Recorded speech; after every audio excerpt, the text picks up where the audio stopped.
Hi hello ನಮಸ್ಕಾರ ಎಲ್ಲರಿಗೂ. ಭುವನಗಿರಿ ಚಾನಲ್ಗೆ ಸಂಧ್ಯಾ ಭಾಸ್ಕರ್ ಶೆಟ್ ಮಾಡುವ ಪ್ರೀತಿಯ ಸುಸ್ವಾಗತಗಳು ತಮ್ಮೆಲ್ಲರಿಗೂ. ಇವತ್ತು ಒಂದು ಹೊಸ ಥರದ ಸ್ನ್ಯಾಕ್ಸ್ ರೆಸಿಪಿನ ನಿಮ್ಮ ಜೊತೆ ಶೇರ್ ಮಾಡ್ತಾ ಇದ್ದೀನಿ. ತುಂಬಾ ಸ್ಪೆಷಲ್ಲಾಗಿ ಕೂಡ ಯಾರೇ ಗೆಸ್ಟ್ ಬಂದರೂ ಕೂಡ ನೀವು ಮಾಡಿಕೊಡ್ಬೋದು. ಜೊತೆಗೆ ಈಗ ಮಳೆಗಾಲ ಸೀಸನ್ನು, ಇದರಲ್ಲಿ ತುಂಬ ಹೆಚ್ಚಾಗಿ ಬೇಡಿಕೆ ಇರೋವಂಥದ್ರಲ್ಲಿ ಅದು ಬಂದುಬಿಟ್ಟು ಕಳಲೆಯನ್ನು ತುಂಬ ಜನ ಸಾಂಬಾರು, ಪಲ್ಯ ಈ ಥರ ಮಾಡಿಕೊಂಡು ರೆಸಿಪಿನ ಟ್ರೈ ಮಾಡಿರ್ತೀರ. ಆದರೆ ಯಾವತ್ತೂ ವಡಾ ಥರ ಟ್ರೈ ಮಾಡಿರೋದಿಲ್ಲ. ಆದರೆ ಇವತ್ತು ನಾನು ನಿಮಗೆ ಕಳಲೆಯ ವಡಾ ರೆಸಿಪಿಯನ್ನು ಶೇರ್ ಮಾಡ್ತಾಯಿದ್ದೀನಿ. ಒಂದು ಸಲ ಪೂರ್ತಿಯಾಗಿ ವಿಡಿಯೋನ ನೋಡಿ ಏನೆಲ್ಲ ಟಿಪ್ಗಳಿದೆ ಅವುಗಳನ್ನೆಲ್ಲ ಅನುಸರಿಸಿ ತುಂಬ ಕ್ರಿಸ್ಪಿಯಾಗಿ ಹೊರಗಡೆಯಿಂದ ಒಳಗಡೆಯಿಂದ ಸಾಫ್ಟ್ ಆಗಿರೋಂಥ ವಡಾನ ನೀವು ಮನೆಯಲ್ಲಿ ಮಾಡ್ಕೋಬೋದು. ಹಾಗಾದರೆ ಬನ್ನಿ ಇವತ್ತಿನ ರೆಸಿಪಿನ ಸ್ಟಾರ್ಟ್ ಮಾಡೋಣ. ಮೊದಲಿಗೆ ನಾನಿಲ್ಲಿ ಒಂದು ಪ್ಯಾನ್ ಇಟ್ಕೊಂಡಿದ್ದೀನಿ. ಅದಕ್ಕೆ 3 ಹಸಿಮೆಣಸು, ಒಂದು 4ರಿಂದ 5 ಬೆಳ್ಳುಳ್ಳಿ, ಒಂದು ಸಣ್ಣ ಇಂಚಷ್ಟು ಶುಂಠಿನ ಹಾಕಿಬಿಟ್ಟು, ಹಾಗೆ ಒಂದು ಎಸಳು ಆಗೋಷ್ಟು ಕರಿಬೇವನ್ನು ಹಾಕಿಬಿಟ್ಟು, ಹಾಗೆ ಒಂದು 4 ಸ್ಪೂನ್ ಆಗೋಷ್ಟು ಪುಟಾಣಿನ ಹಾಕಿಬಿಟ್ಟು ಫ್ರೈ ಮಾಡ್ಕೊತಾ ಇದ್ದೀನಿ.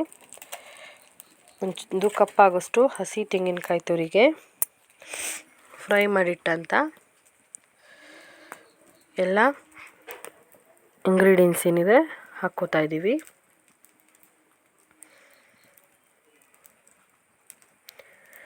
ಇದು ಬಂದುಬಿಟ್ಟು ಫ್ರೆಂಡ್ಸ್ ನನ್ನ ಅತ್ತಿಗೆಯವರು ಹೇಳಿಕೊಟ್ಟಂಥ ರೆಸಿಪಿ. ತುಂಬಾ ಚೆನ್ನಾಗಿದೆ, ಟೇಸ್ಟ್ ಕೂಡ ತುಂಬಾ ಸೂಪರ್ ಆಗಿದೆ. ಒಂದ್ಸಲ ನೀವು ಟ್ರೈ ಮಾಡಿ, ನೀವು ಕೂಡ ಹೇಳ್ತೀರಾ ತುಂಬ ಚೆನ್ನಾಗಿದೆ ಅಂತ. ಅಷ್ಟು ಚೆನ್ನಾಗಿದೆ. ಕಳೆಯಲ್ಲಿ ಸಾಂಬಾರು ಅಥವಾ ಪಲ್ಯ ರೆಸಿಪಿನ ಟ್ರೈ ಮಾಡಿರ್ತೀರ ಅಲ್ವಾ, ಆದರೆ ಈ ಥರ ರೆಸಿಪಿ ನೀವು ಟ್ರೈ ಮಾಡಿರಲ್ಲ, ಒಂದ್ಸಲ ಟ್ರೈ ಮಾಡಿ. ಈಗ ಇದನ್ನು ಚಟ್ನಿನ ನಾನು ರೆಡಿ ಮಾಡ್ಕೊಂಡಿರೋದು. ವಡಾಗೆ ಚಟ್ನಿ ರೆಸಿಪಿ ರೆಡಿಯಾಗಿದೆ. ಈಗ ನಾವು ಅದೇ ಮಿಕ್ಸಿ ಜಾರಿಗೆ ಸ್ವಲ್ಪ ನೀರನ್ನು ಹಾಕಿಬಿಟ್ಟು ಚಟ್ನಿಯನ್ನು ಸ್ವಲ್ಪ ತೆಳು ಮಾಡ್ಕೋತಾ ಇದ್ದೀವಿ. ಈಗ ಕಳಲೆಯನ್ನು ಈ ಥರದ ಒಂದು ಮಿಷನ್ ಸಹಾಯದಿಂದ ನಾವು ಚಿಕ್ಕದಾಗಿ ಕಟ್ ಮಾಡ್ಕೋತಾ ಇದ್ದೀವಿ. ನೋಡಿ, ಈ ಥರ ಮಿಷನ್ ಸಹಾಯದಿಂದ ಈ ಥರ ಚಿಕ್ಕದಾಗಿ ಕಟ್ ಮಾಡಿಕೊಂಡು ಅದನ್ನು ಮುಳುಗುವಷ್ಟು ನೀರನ್ನು ಹಾಕಿಬಿಟ್ಟು ಒಂದು 2 ನಿಮಿಷ ಬೇಯಿಸ್ಕೋಬೇಕಾಗತ್ತೆ. ಅದಕ್ಕಿಂತ ಮೊದಲಾಗಿ ನೀವು ಮಾಡ್ಕೋಬೇಕಾದಂಥ ಒಂದು ಟಿಪ್ ಏನಂದರೆ, ಕಳಲೆಯನ್ನು ತಂದ ನಂತರ ಸಿಪ್ಪೆ ಬಿಡಿಸಿ ಕ್ಲೀನ್ ಮಾಡಿದ ನಂತರ ಸುಮಾರು 3 ದಿನಗಳ ಕಾಲ ದಿನ ನೀರು ಹಾಕಿಬಿಟ್ಟು ಇಟ್ಟು ಮತ್ತೆ ಚೇಂಜ್ ಮಾಡ್ತಾ ಇರಬೇಕು. ಆಗ ಕಹಿ ಅಂಶ ಕಳಲೆಯಲ್ಲಿರುವಂಥದ್ದು ಪೂರ್ತಿಯಾಗಿ ಹೋಗುತ್ತೆ. ಕನಿಷ್ಠ ಪಕ್ಷ 3 ದಿನನಾದರೂ ನೀವು ನೆನೆಸಬೇಕು. ಈಗ ಇದನ್ನು ಚೆನ್ನಾಗಿ ಬೀಸ್ಕೊಂಡಿದ್ದೀವಿ. ಅಷ್ಟರಲ್ಲಿ ಒಂದು ಮಸಾಲೆನ ರುಬ್ಕೊಂಬರೋಣ ಬನ್ನಿ. ಮಸಾಲೆಗೆ ಇಲ್ಲಿ 1 ಕಪ್ ಆಗೋಷ್ಟು ಕಡಲೆಬೇಳೆನ ನೆನೆಸಿಟ್ಟಿದ್ರು ಒಂದು ಅರ್ಧ ಗಂಟೆ ಮುಂಚೆ. ಹಾಗೆ 1 ಕಪ್ ಆಗೋಷ್ಟು ಅಕ್ಕಿಯನ್ನು ಕೂಡ ನೆನೆಸಿಟ್ಟಿದ್ದೀವಿ, 2 ಕೂಡ ತಣ್ಣೀರಲ್ಲಿ. ಹಾಗೆ ಈರುಳ್ಳಿನ ತೊಗೊಂಡಿದ್ದೀವಿ, ಒಂದು 2 ಕಪ್ಗಿಂತ ಜಾಸ್ತಿ ದೊಡ್ಡ ಈರುಳ್ಳಿ, ಒಂದು 4 ಮೆಣಸು, ಹಾಗೆ ಒಂದು 2 ಸ್ಪೂನ್ ಆಗೋಷ್ಟು ಕೊತ್ತಂಬರಿ ಒಂದು ಮಿಕ್ಸಿ ಜಾರಿಗೆ ಹಾಕ್ಕೊಂಡಿದ್ದೀವಿ. ಹಾಗೆ ಒಂದು 8ರಿಂದ 10 ಬೆಳ್ಳುಳ್ಳಿ ಎಸಳು, ಹಾಗೆ ಸ್ವಲ್ಪ ಜೀರಿಗೆಯನ್ನು ಹಾಕ್ಕೊಂಡಿದ್ದೀವಿ. ಜೀರಿಗೆ ರುಬ್ಬೋ ಅವಶ್ಯಕತೆ ಇಲ್ಲ, ಈರುಳ್ಳಿ ಜೊತೆ ಹಾಗೆ ಹಾಕ್ಕೋಬೋದು. ಹಾಗೆ ಚಿಕ್ಕದಾಗಿ ಒಂದು ಸ್ವಲ್ಪ ಕರಿಬೇವನ್ನು ಕಟ್ ಮಾಡಿ ಹಾಕ್ಕೋತಾ ಇದ್ದೀವಿ.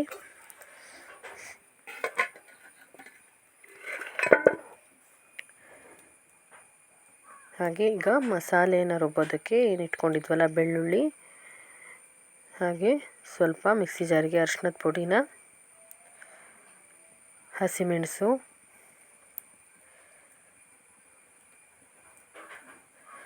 ತೆಂಗಿನಕಾಯಿ ತುರಿನ ಸ್ವಲ್ಪ ಹಾಕ್ಕೊಂಡಿದ್ದೀವಿ. ತೆಂಗಿನಕಾಯಿ ತುರಿಯಲ್ಲಿ ಆಪ್ಷನಬಲ್, ಬೇಕಿದ್ದರೆ ಮಾತ್ರ ಯೂಸ್ ಮಾಡಿ, ಬೇಡ ಅಂದರೆ ಸ್ಕಿಪ್ ಮಾಡ್ಕೊಳ್ಳಿ. ಹಾಕಿದ್ರೆ ತುಂಬ ರುಚಿಯಾಗಿರುತ್ತೆ. ಇದನ್ನು ಗಟ್ಟಿಯಾಗಿ ರುಬ್ಕೊಂಬರೋಣ. ಇದನ್ನು ಸ್ವಲ್ಪ ತರಿಯಾಗಿ ಅಂದರೆ ಗಟ್ಟಿಯಾಗಿ ನೀರು ಸ್ವಲ್ಪ ಮಾತ್ರ ಹಾಕಿ ಈ ಥರ ರುಬ್ಕೊಳ್ಳಿ. ಈಗ ಇದಕ್ಕೆ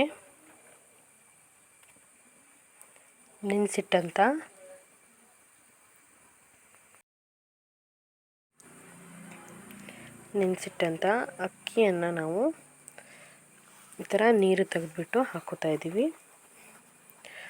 ಸುಮಾರು 1 ಕಪ್ ಆಗೋಷ್ಟು ಅಕ್ಕಿ ಇದೆ.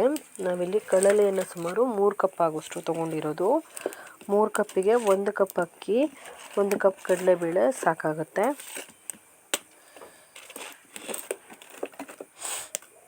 ಇದನ್ನು ಪೂರ್ತಿಯಾಗಿ ಅಕ್ಕಿ ಹಾಕೊಂಡ ನಂತರ ಇದು ಕೂಡ ಸ್ವಲ್ಪನೇ ನೀರು ಹಾಕಿಬಿಟ್ಟು ತರಿಯಾಗಿ ರುಬ್ಕೊಳ್ಳಿ. ಹಾಗೆ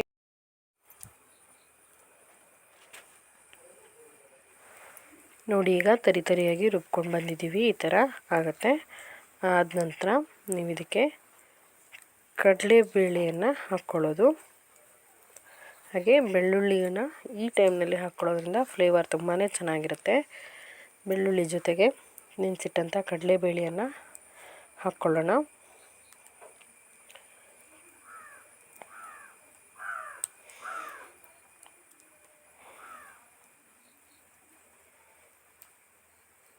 ಕಡಲೆಬೇಳೆಯನ್ನು ಪೂರ್ತಿಯಾಗಿ ಹಾಕಿದ ನಂತರ ಇದಕ್ಕೂ ಕೂಡ ಸ್ವಲ್ಪ ಮಾತ್ರ ನೀರನ್ನು ಹಾಕಿ ರುಬ್ಕೊಳ್ಬೇಕು.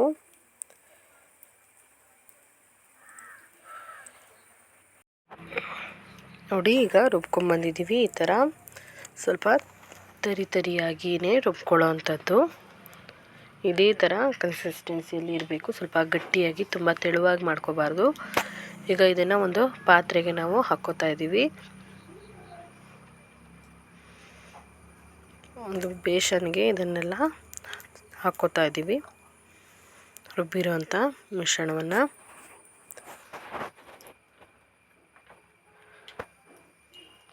ನೀರೇನು ತುಂಬ ಯೂಸ್ ಮಾಡಬೇಡಿ, ಸ್ವಲ್ಪ ಮಾತ್ರ ನೀರನ್ನ ಹಾಕಿ ರುಬ್ಕೊಳ್ಳಿ.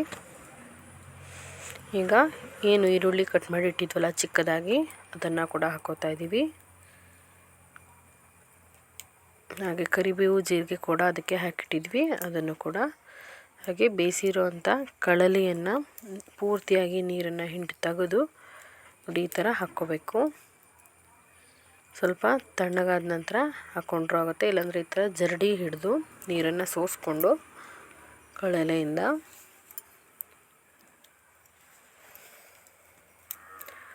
ಆಮೇಲೆ ನೀವು ಇದನ್ನು ಈ ಥರ ಗಟ್ಟಿಯಾಗಿ ಹಿಂಡಿ ನೀರಿನ ಪಸೆಯನ್ನು ತೆಗೆದುಬಿಟ್ಟು ಹಾಕ್ಕೋಬೋದು. ನಾವಿದಕ್ಕೆ ಉಪ್ಪನ್ನೇನು ಇನ್ನೂ ಹಾಕಿಲ್ಲ.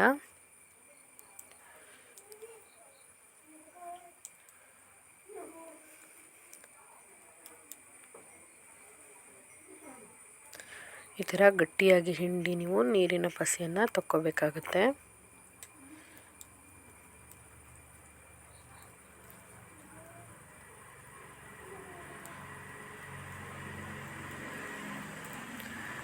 ಕಳಿಯಲ್ಲಿ ಇನ್ನೂ ವೆರೈಟಿ ಆಫ್ ರೆಸಿಪಿಗಳು ಹಾಕ್ತೀನಿ ಫ್ರೆಂಡ್ಸ್. ಹಾಗಾದರೆ ನೀವು ಎಲ್ಲ ರೆಸಿಪಿಗಳನ್ನ ನೋಡಬೇಕು, ಟ್ರೈ ಮಾಡಬೇಕು ಅಂತಿದ್ರೆ ಪ್ಲೀಸ್ ಸಬ್ಸ್ಕ್ರೈಬ್ ಆಗಿ, ಹಾಗೆ ಲೈಕ್ ಮಾಡಿ, ಶೇರ್ ಮಾಡಿ, ಜೊತೆಗೆ ಕಮೆಂಟ್ ಕೂಡ ಮಾಡಿ. ಯಾರೆಲ್ಲ ಇದೇ ಫಸ್ಟ್ ಟೈಮ್ ನನ್ನ ಚಾನಲ್ನ ನೋಡ್ತಿದ್ದೀರಾ ಪ್ಲೀಸ್ ಸಬ್ಸ್ಕ್ರೈಬ್ ಆಗಿ. ಈಗ ರುಚಿಗೆ ತಕ್ಕಷ್ಟು ಉಪ್ಪನ್ನು ಹಾಕ್ತಾಯಿದ್ದೀವಿ.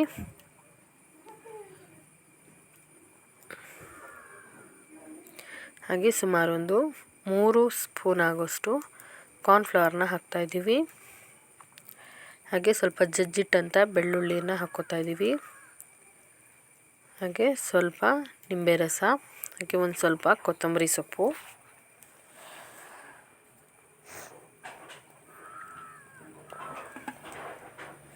ಒಂದು ಅರ್ಧ ನಿಂಬೆ ರಸವನ್ನು ಪೂರ್ತಿಯಾಗಿ ಹಿಂಡ್ಕೊಂಡಿದ್ದೀವಿ.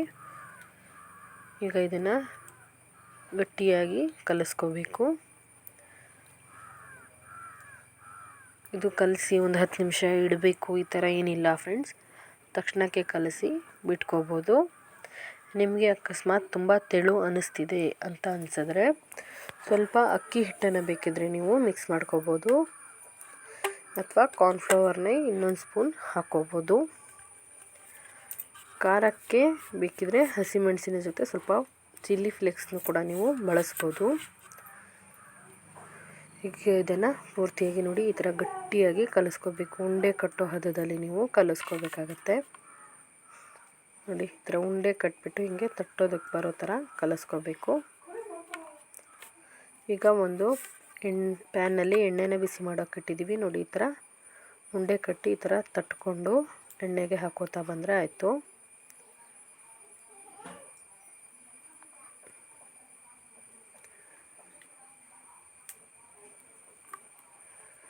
ಇದೇ ಥರ ಒಂದೊಂದಾಗಿ ಎಲ್ಲವನ್ನು ತಟ್ಕೋತಾ ಹಾಕುವಂಥದ್ದು. ನೋಡಿ ಈ ಥರ ತಟ್ಟಿ ವಡೆ ಶೇಪ್ನಲ್ಲಿ ಮಾಡಿಕೊಂಡು ಹಾಕ್ಕೊಂಡ್ರೆ ಆಯಿತು.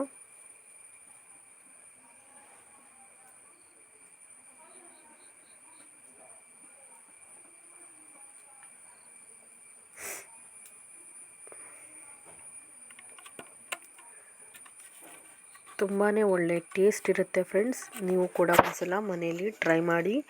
ಕಳಲೆ ತಂದಾಗ ಈ ರೆಸಿಪಿನ ನೀವು ಟ್ರೈ ಮಾಡಿ ನೋಡಿ, ತುಂಬಾ ಇಷ್ಟ ಆಗುತ್ತೆ.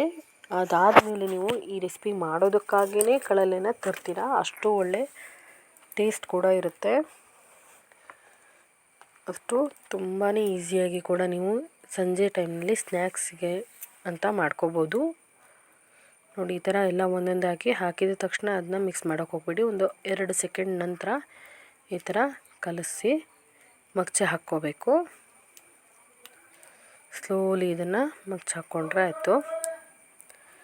ಇದು ಫುಲ್ಲು ಗೋಲ್ಡನ್ ಕಲರ್ ಬರೋ ತನಕ ಚೆನ್ನಾಗಿ 1-2 ಸಲ ತಿರುಗಿಸಿ ಹಾಕೋತಾ ಫ್ರೈ ಮಾಡ್ಕೋಬೇಕು. ಈಗ ಇದು ಆಗಿದೆ. ಈಗ ಇನ್ನೊಂದು ಸಲ ಅದೇ ಥರ ತಟ್ಬಿಟ್ಟು ಬಿಡ್ತಾಯಿದ್ದೀವಿ. ಇವನ್ನುಗಳನ್ನು ಕೂಡ ಒಂದು ಸಲ ಫ್ರೈ ಮಾಡಿ ತಕ್ಕೊಳ್ಳೋಣ. ಎಣ್ಣೆ ಲೋ ಟು ಮೀಡಿಯಮ್ ಫ್ಲೇಮಲ್ಲಿ ಇರಲಿ, ತುಂಬ ಹೈ ಫ್ಲೇಮಲ್ಲಿ ಇಟ್ಕೊಳ್ಳೋಕೆ ಹೋಗಬೇಡಿ. ಈಗ ಇನ್ನೊಂದು ಸಲನೂ ಹಾಕಾದ ನಂತರ ಚೆನ್ನಾಗಿ ಒಂದು 5 ಸೆಕೆಂಡ್ ಆದರೂ ಫ್ರೈ ಆಗೋದಕ್ಕೆ ಬಿಡಿ. ಹಾಕಿದ ತಕ್ಷಣ ನೀವು ಮಗ್ಚಿದ್ರೆ ವಡೆ ಕಟ್ಟ ಹಾಕುತ್ತೆ. ಹಾಗಾಗಿ ಒಂದು 5 ಸೆಕೆಂಡ್ ಆದ ನಂತರ ನೋಡಿ ಈ ಥರ ಒಂದು ಸೈಡ್ ಸ್ವಲ್ಪ ಕಲರ್ ಬಂದ ನಂತರ ಫ್ರೈ ಮಾಡಿ ತಕ್ಕೊಂಡ್ರೆ ಆಯಿತು. ನೋಡಿ ಎಷ್ಟು ಚೆನ್ನಾಗಿ ಆಗಿದ್ದಾವೆ ವಡೆಗಳು ಅಂತ. ಈ ರೆಸಿಪಿನ ನೀವು ಕೂಡ ಒಂದು ಸಲ ಮನೇಲಿ ಪಕ್ಕಾ ಟ್ರೈ ಮಾಡಿ. ಹಾಗೆ ಹೇಗೆ ಬಂತು ಅಂತ ಕಮೆಂಟಲ್ಲಿ ತಿಳಿಸಿ. ಇದೇ ಥರ ಈಸಿ ರೆಸಿಪಿಗಳಿಗಾಗಿ ಭುವನಗಿರಿ ಭುವನೇಶ್ವರಿ ನಿಮ್ಮ ಚಾನಲ್ನ ಸಬ್ಸ್ಕ್ರೈಬ್ ಮಾಡ್ಕೊಳ್ಳಿ ಫ್ರೆಂಡ್ಸ್. ಹಾಗೆ ಎಲ್ಲರೂ ಸಬ್ಸ್ಕ್ರೈಬ್ ಆಗಿ, ಹಾಗೆ ಲೈಕ್ ಮಾಡಿ, ಶೇರ್ ಮಾಡಿ. ಪ್ಲೀಸ್ ಸಬ್ಸ್ಕ್ರೈಬ್ ಆಗಿ. ಹಾಗೆ ಇನ್ನೊಂದು ಹೊಸ ರೆಸಿಪಿ ಜೊತೆ ಮತ್ತೆ ಸಿಗ್ತೀನಿ. ಅಲ್ಲಿವರೆಗೂ keep watching Bhuvanagiri Bhuvaneshwari channel.